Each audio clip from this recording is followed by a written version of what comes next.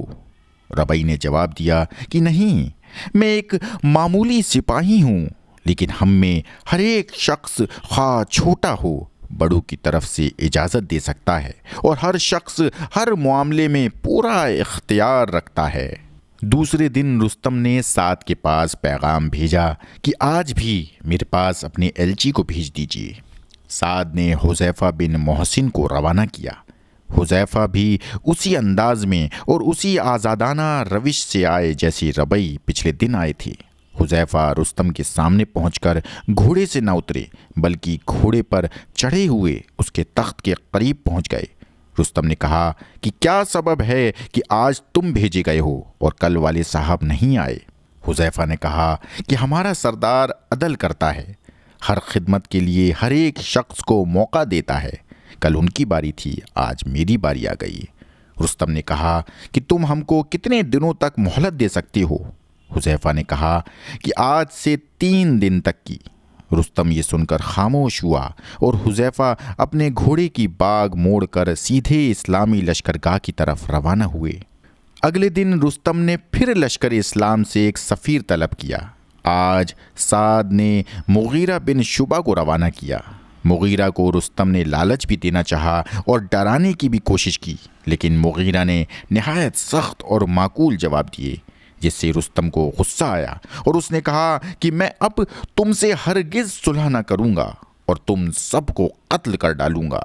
مغیرہ وہاں سے اٹھ کر اپنی لشکر کی طرف چلے آئے۔ مغیرہ کے رخصت ہوتے ہی رستم نے اپنی فوج کو تیاری کا حکم دے دیا۔ دونوں لشکروں کے درمیان ایک نہر حائل تھی۔ رستم نے نہر پر پل بنانے کا حکم دیا۔